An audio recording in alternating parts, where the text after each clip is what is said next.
నమస్తే అండి, ఏం కావాలి? నమస్తే మేడం, మేము లాగేస్తాం బ్యాంక్ నుంచి వచ్చాం. క్రెడిట్ కార్డ్ ఆఫర్ ఉంది మేడం, జీరో మెయింటెనెన్స్, ఇంకా చాలా ఆఫర్స్ ఉన్నాయి. మీరు కొంచెం మీ సమయాన్ని కేటాయిస్తే ఆఫర్స్ గురించి చెప్తాను మేడం. క్రెడిట్ కార్డా అంటే ఏంది అది? క్రెడిట్ కార్డ్ అంటే ఏం లేదు మేడం, మీ దగ్గర డబ్బు లేకపోయినా ఈ కార్డు గోకి షాపింగ్ చేసి మళ్ళీ తర్వాత డబ్బులు కట్టుకోవచ్చు. వడ్డీ లేదు, పైగా 40 రోజుల గ్యాప్ ఉంటుంది. డబ్బులు లేకపోయినా గోకి షాపింగ్ చేయొచ్చా? ఇది ఎందుకు బాగానే ఉంది. లోపలికి రండి. కాదు సార్, ఇప్పుడు ఈ క్రెడిట్ కార్డుతో మా ఆయన తెలియకోకుండా షాపింగ్ చేయొచ్చా? సంతోషంగా చేసుకోవచ్చు మేడం. మీరు షాపింగ్ చేసుకోండి, 40 రోజుల తర్వాత సార్కి బిల్లు వస్తుంది. ఆ 40 రోజులు ఎంతకాలం అంతా గోకేసుకోండి మేడం. అవునా? ఇది ఎందుకు బాగానే ఉంది. షాపింగ్ పోయినప్పుడల్లా మా ఆయనతో ఒక సోది ఎప్పుడు అరుస్తా అంటాడు. ఇప్పుడు మా ఆయనకు తెలియకుండా షాపింగ్ చేయొచ్చు.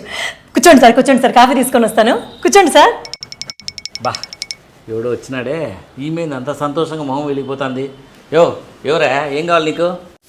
నమస్తే సార్, మేము లాగేస్తాం